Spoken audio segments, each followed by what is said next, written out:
የፌዴራል ተቋማት በግማሽ ዓመት ውስጥ 342 ቢሊዮን ብር ወጪ አድርገዋል ተባለ። ያልተመዘገቡ የቀድሞ ተዋጊዎችን በትጥቅ ማስፈታትና መልሶ ማቋቋም ውስጥ ማካተት እንደ አዲስ ሊጀመር መሆኑ ተገልጿል። የመልቲሞዳል ትራንስፖርት አገልግሎት ዘርፍ በቀጣዮቹ 2 ዓመታት ሙሉ ለሙሉ ለውጭ ባለሀብቶች ክፍት ይደረጋል ተባለ። ሰላም ጤና ይስጥልን የተወደዳችሁ የኢትዮጵያ ሪፖርተር ዩቲዩብ ቻናል ተከታታዮች፣ ለሰዓቱ የያዝናቸውን አበይት ዜናዎች ይዘን ቀርበናል። ኢሊያስ ክፍሌ ነኝ። ለወቅታዊ መረጃዎች የኢትዮጵያ ሪፖርተር ዩቲዩብ ቻናልን ላይክ፣ ሰብስክራይብ እና ሼር እንድታደርጉ እየጋበዝን ወደ ዝርዝር ዜናዎቹ እናልፋለን።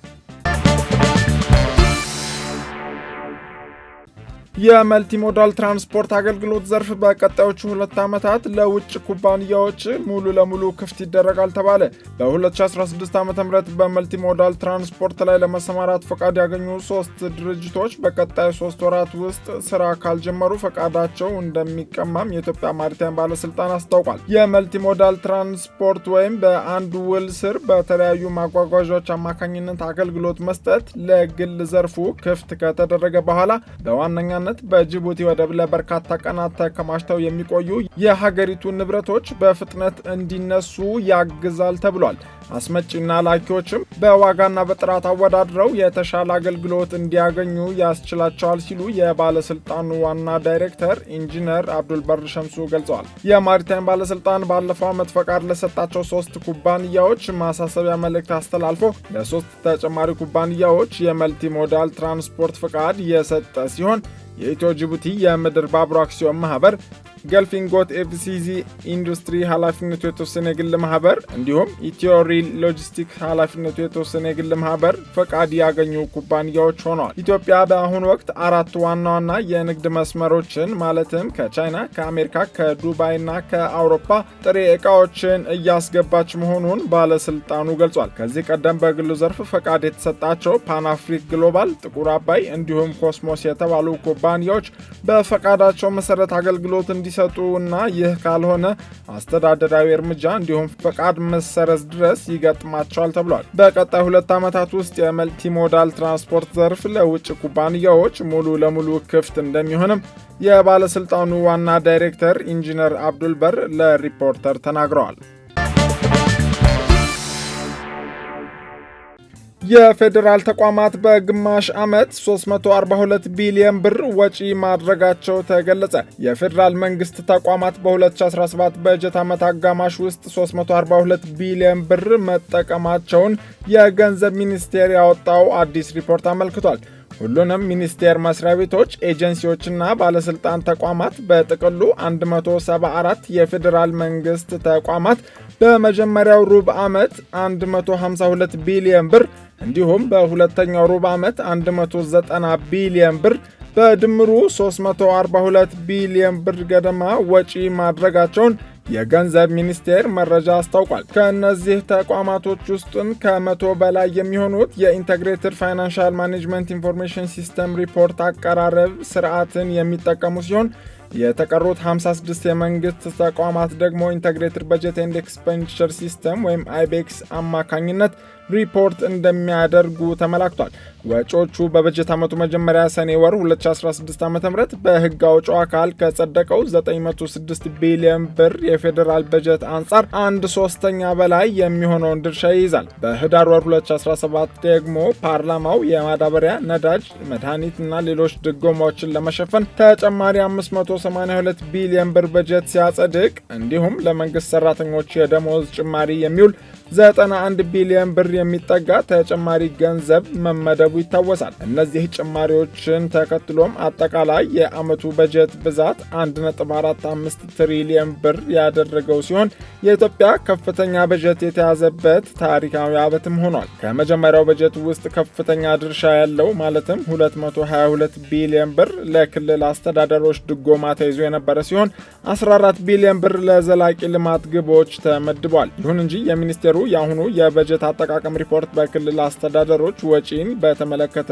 ዝርዝሮችን አላካተተም። አብዛኞቹ የፌዴራል መንግስት ተቋማት የ2016 በጀት ዓመትን ከተያዘላቸው በጀት በላይ ወጪ በማድረግ በአሉታዊ አፈጻጸም አመዛኝነት ማጠናቀቃቸውን የመንግስት ሪፖርቶች ያመለክታሉ። እስካሁን ያለው የግማሽ ዓመት ሪፖርት የተሻለ አጠቃቀም የታየበት ቢሆንም ተቋማቱ በዓመቱ ሁለተኛ አጋማሽ ላይ የሚያወጧቸው ወጪዎች የዓመቱን የበጀት አጠቃቀም የሚያመለክቱ ይሆናል።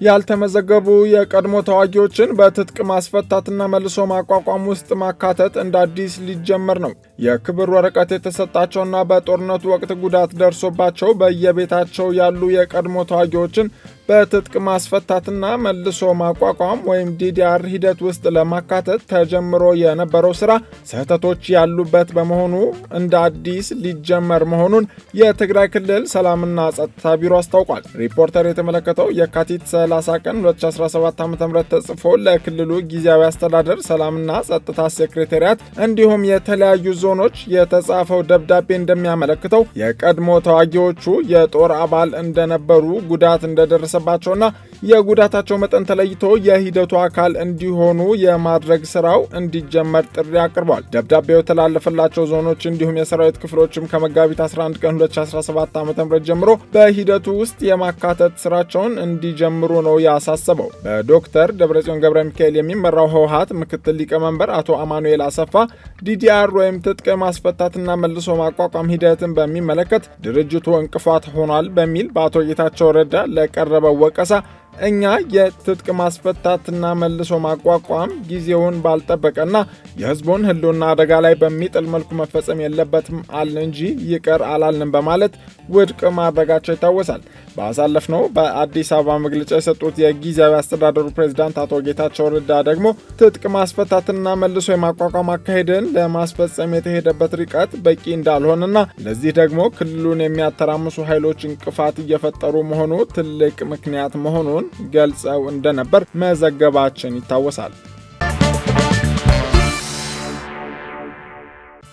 ተቃውሞ የተነሳበት የቤንሻንጉል ጉሙዝ ክልል ህገ መንግስት ማሻሻያ ያስፈለገው አካታች እንዲሆን እንጂ ከምርጫ ጣቢያና ከምርጫ ክልል ጋር በተገናኘ አይደለም ሲል ክልሉ አስታወቀ።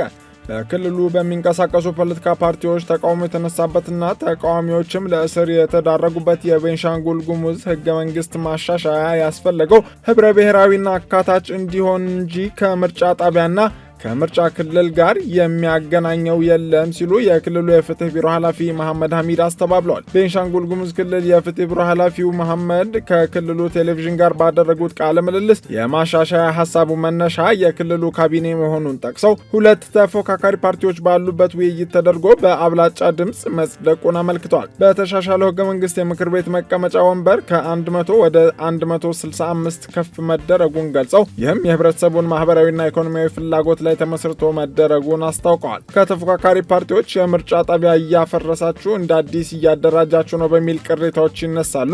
ነገር ግን ከምርጫ ጣቢያና ከምርጫ ክልል ጋር የሚያገናኘው ነገር የለምም ብለዋል። በቅርቡ የቤንሻንጉል ጉሙዝ ክልል ምክር ቤት ያሻሻለው የክልሉ ህገ መንግስትና የምክር ቤት ተወካዮች ብዛት አዋጅ ተፈጻሚ እንዳይሆኑ የተቃዋሚው የቦሮ ዴሞክራሲያዊ ፓርቲ አባላት አቤቱታ ማቅረባቸውን ተከትሎ በክልሉ ምክር ቤት የፓርቲው ተመራጭ አቶ ዮሐንስ ተሰማ እሁድ የካቲት 30 ቀን 2017 ዓ.ም በጸጥታ ኃይሎች በቁጥጥር ስር መዋላቸውን ፓርቲው መግለጹ ይታወሳል።